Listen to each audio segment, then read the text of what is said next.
Gosh, the most exercise that I do throughout my week is just plain old simple walking. And I just don't know if that's enough for me to be really getting in better health and increasing my longevity. What do you think, MaryDonna? Well, Dr. Cammy, walking is one of the very best things that you can do to improve your health.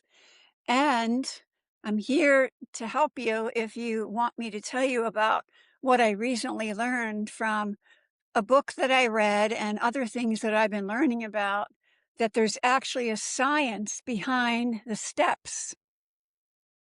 Oh my gosh, that's wonderful. I would absolutely love that. I really would. Hi, welcome to another episode of Dr. Cammy Goes Keto, where I'm transitioning from the standard American diet to a ketogenic low carb, high fat diet and teaching you along the way about lots of different things. And today we have the wonderful MaryDonna White, who's going to teach us about walking and the science behind it.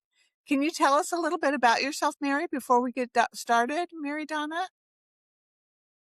Thanks, Cammy, for having me. I have a very long career as initially as a nurse from decades ago, many decades ago, and I am a board certified family nurse practitioner.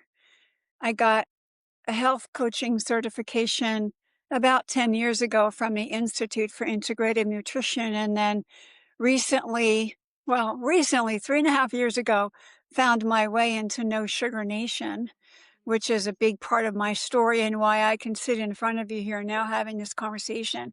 And I became a certified sugar addiction detox coach through that program in Mike Collins.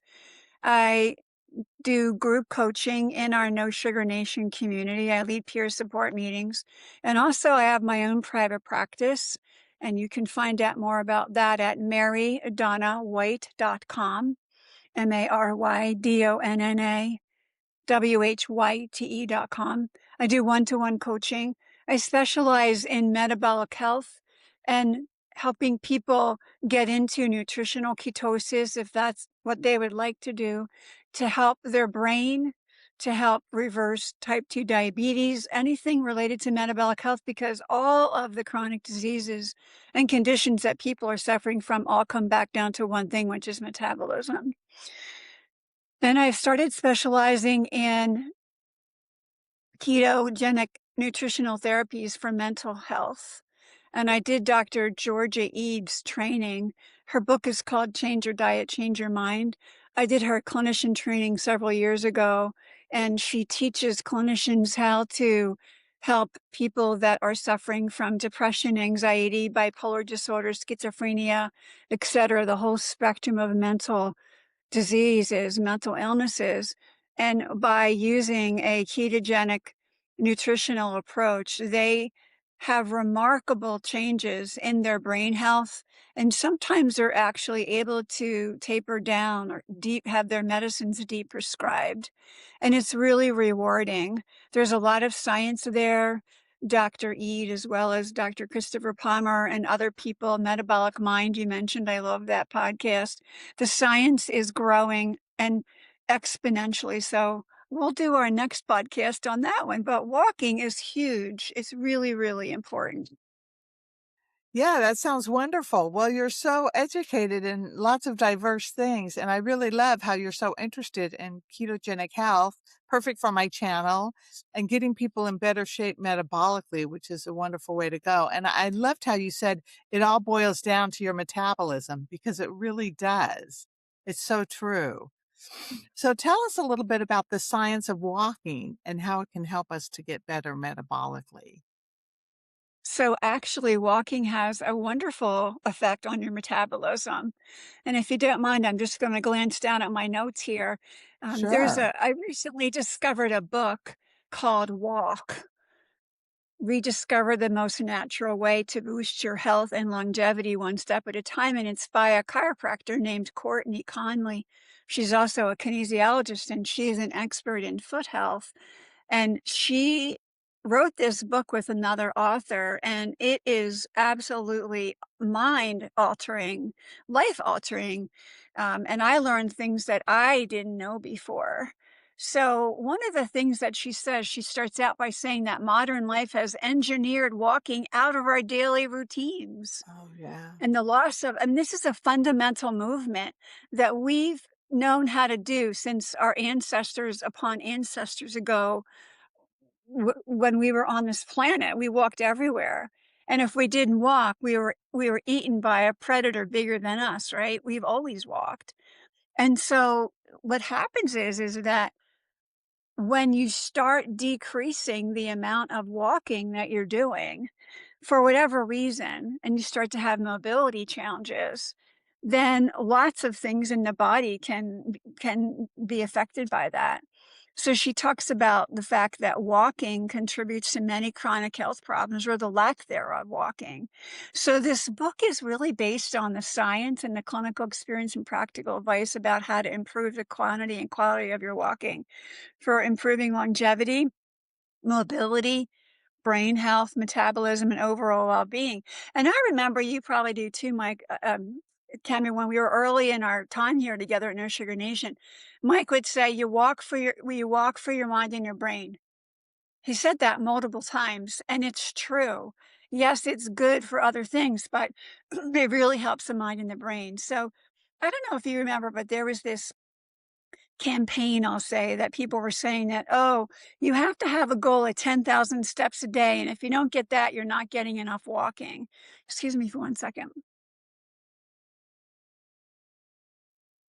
Excuse me. And actually, Dr. Conley says that that number was not science-based. It was a marketing campaign, quite frankly, instead of scientific research. So, you know, what she wants to do and what I want to do is encourage people to focus on consistent movement, gradual improvement in healthy feet, rather than choosing a number that someone else out there decided 10,000 was good. And in fact, I'll share the science with you that shows that when you go beyond about 7,000 to 7,500 steps, approaching 10,000, that there's diminishing returns, meaning that less is not more. I mean, more is can be not beneficial.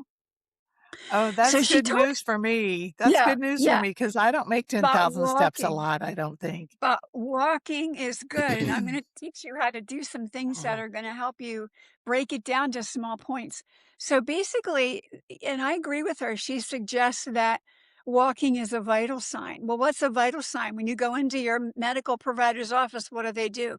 They check your vital signs, your pulse, your blood pressure, and other vital signs, which they should be talking about, is sleep and nutrition, but we know that doesn't happen very often. So they focus on weight, which we're not gonna focus on here. So what happens is walking affects nearly every body system. So the heart, the muscles, the brain, metabolism, mental health. And so again, the message is simple. We evolved to walk, and our bodies function best when we do it on a regular basis.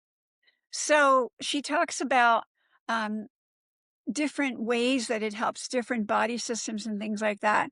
She also talks about foot health. And if we have time, we can talk a little bit more about that.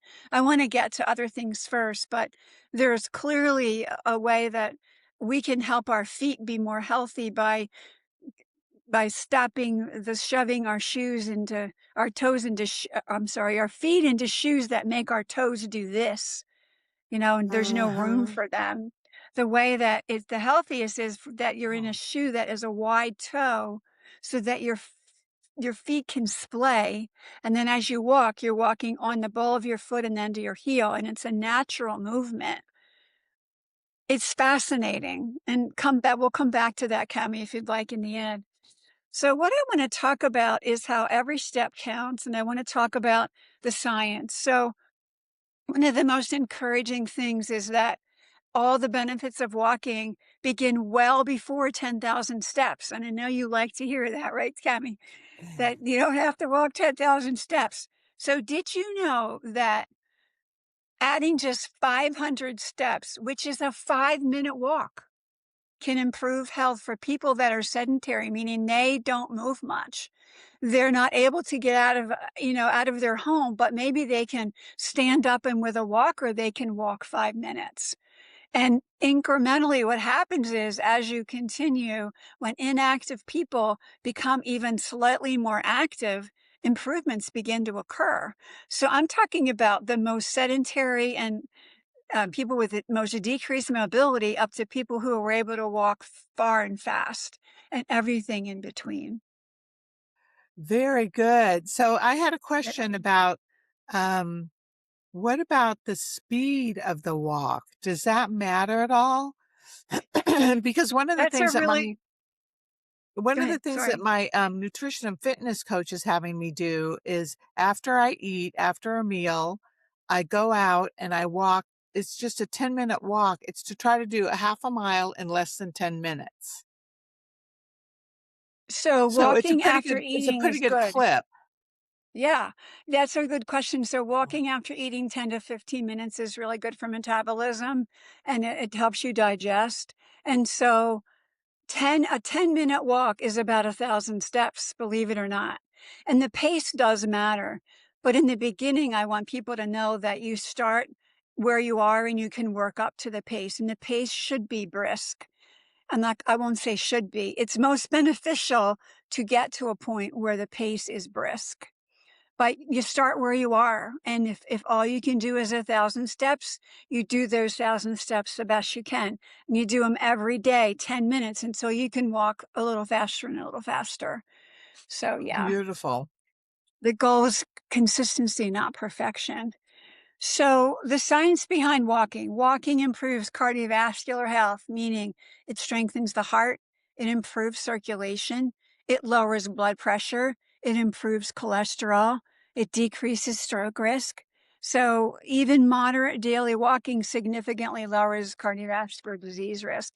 And as we know, cutting out that sugar, flour, ultra processed food is equally important, put walking up there as super important as well. Walking improves metabolism because when you're walking, the muscles actively remove the glucose from the bloodstream. Isn't that cool, right? So Yeah, walking yeah. after meals, yeah. So it helps lower the blood sugar. It reduces insulin spikes. It helps to improve insulin sensitivity. And so, that 10 to 15-minute walk after eating can really improve glucose regulation.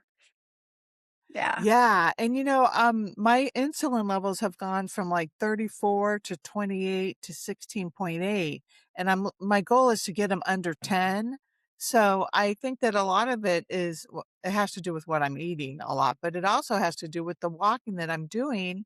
And I did train Mhm. up for a 5K. I walked a 5K and I was on a training schedule, so I was walking more than usual. That's wonderful. It's really good. Yeah. So walking also improves brain health. Why? Because it increases blood flow to the brain and it stimulates all those chemicals that support learning and memory and the neurotransmitters that help our brain work and improves concentration, improves memory, can help reduce cognitive decline and lower dementia risk. And there are statistics around that in a JAMA study, which I'll talk about. Excuse me. Regular walking is also associated with better executive function as we age. What's executive function? Executive function is what separates our brains from that of chimpanzees. We can we can take in information, we can take it in, we can process it, we can discern if that's right for us, if it's right or wrong for us. We can make decisions that count on us being able to process information. So that's really, and to remember those things. One of the other things I do, which I forgot to talk about, is 3 days a week, I work as a behavioral health consultant in skilled nursing facilities for a company called Health Drive Behavioral Health. And so what I do is I go into skilled facilities as in my nurse practitioner role, and I'm helping to monitor psychotropic medications and also to help make behavior plans for people that are acting out, agitated, etc. I see the downstream effect 3 times a week, every single week, with what happens when people are metabolically unhealthy and Mhm. immobile and are on tons of medications that really are just like putting a band-aid on a hemorrhaging wound, right? So I see that and it's very devastating. And the people are coming in sicker and younger all the time, and a lot of substance abuse disorder, which leads to dementia. and other reasons for why people get dementia. So this is really important stuff, the stuff that we're doing that you're talking about too, Cammy. So walking improves mental health. It stimulates the release of what are called endorphins and serotonin and dopamine and norepinephrine and all of these brain chemicals, GABA, etc. And so what those chemicals do is they help reduce stress, they regulate cortisol, they reduce anxiety, they improve resilience. And so also walking outdoors can give additional benefit because you're exposed to natural light and sun and nature. Mhm. So that's really big. Yeah. Yeah, and you're taking the time, right? When you're out walking, if y like, I try not to have any AirPods in or and listen to the birds and the trees and look at the bushes and pay attention to all that nature. I think that's really good for tuning yourself in. That's a really good point of, I've taken to not walking with my headphones either because if I'm out there, I'm out there. I want to hear the birds. I want to hear the river flowing along the bike path near my home where I walk. I want to hear the trees rustling. I want to be able to tune into my inside self, my wisdom. And if I've got those things in my ears, that's not happening. I'm multitasking, which really just confounds the brain and it's not the best thing for you. So thanks for bringing that up.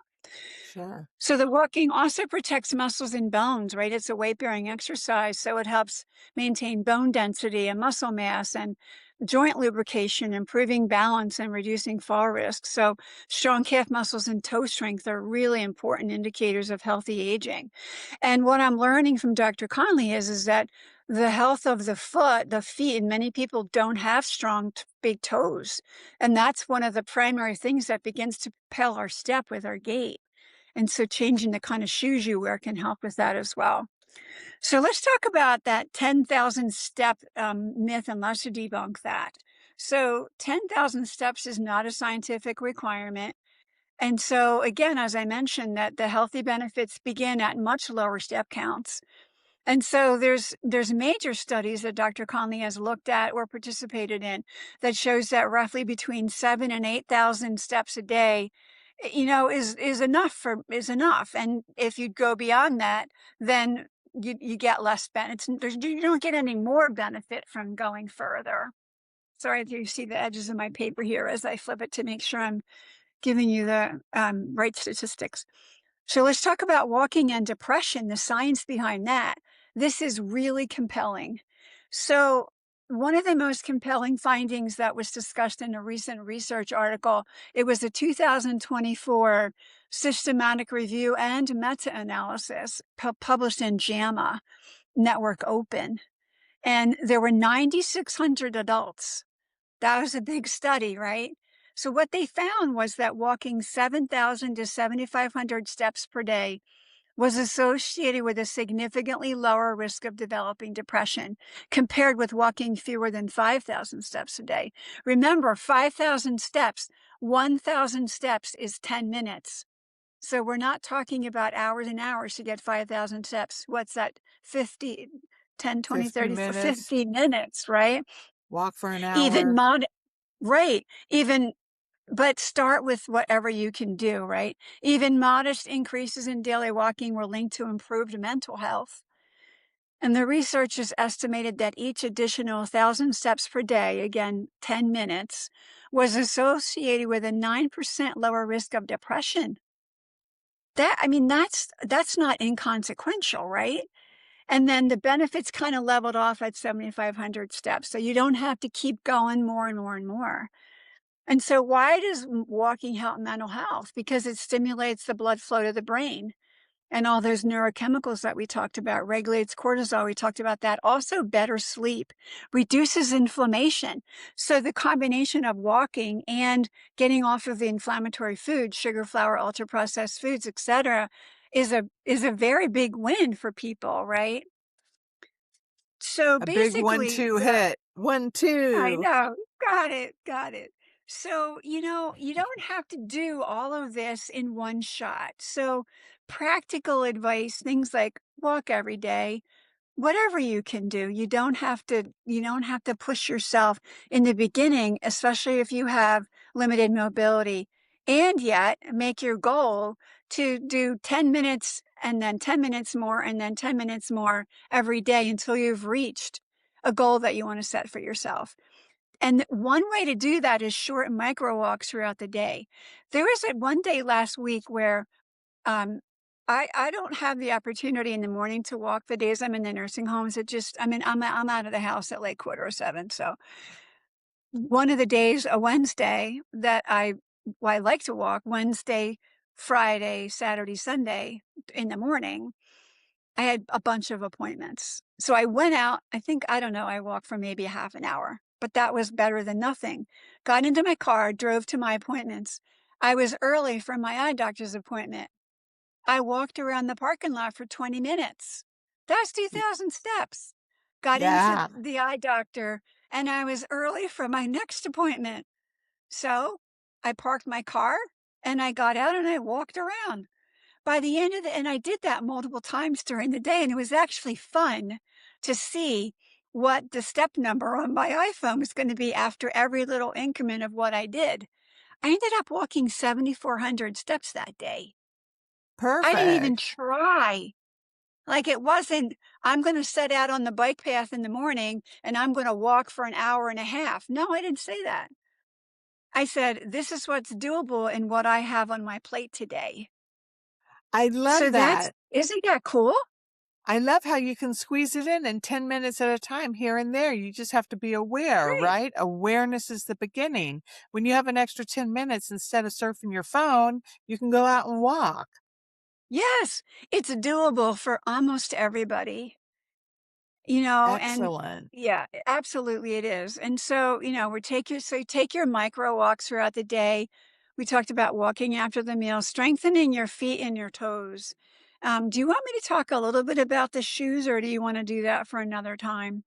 I'm thinking we could maybe do that in another video. We could talk about foot Yeah, health and the I think so shoes too. I think so too. and some of So the the bottom science line around is that. just do it. Just do it. Just get out and walk. You are giving yourself, so I just want to read this. So the essential message of the book, Walk, is that walking isn't just exercise, it's a biological need. We are biologically programmed ancestrally to walk. Every step strengthens the body, supports the brain, and improves metabolism and promotes healthy aging. Rather than striving for for perfection, the authors encourage us to simply move more, move well, and make walking a lifetime habit. So I couldn't find anything in this book so far that I disagree with. It's all so practical and makes a lot of sense. So that's Wow. what I wanted to share today. I'm so grateful. Thank you so much for sharing all of this wonderful information. And I love how you went through the different systems, the physical part of it and the mental health and all the different ways that the walking is beneficial for us. And I'll be sure to put in the post here. I'll put under my description, I'll put the book here by Courtney Conley, Walk, it's called. And I'll put your website in there too, MaryDonnaWhite.com, for people to go to for, if they want one-on-one coaching or if they have other questions for you about walking or about other things too. So this was such a great video for us. And hopefully it's going to motivate some people to get out and walk, even if it's just for 10 minutes at a time. Mhm. All right. Yes. All Thank right, you, Cammy. everybody. Thank you. Thank you, MaryDonna. Take care, everybody, and tune into our next video where we're going to talk about foot health and how important the foot is. People don't realize that, but in medical school, I learned how important your feet are and how you can't ignore little signs that they give you, because little signs that they give you often turn into big signs and troubles later. Yes. And the All right, shoes matter too. and shoes matter too. We'll talk about that. We'll talk about shoes. All right, Alright, everybody, wonderful. take care. Thank you Thank so much, you. Mary Bye. Donna. Thank you, Dr. Bye-bye. Cammy.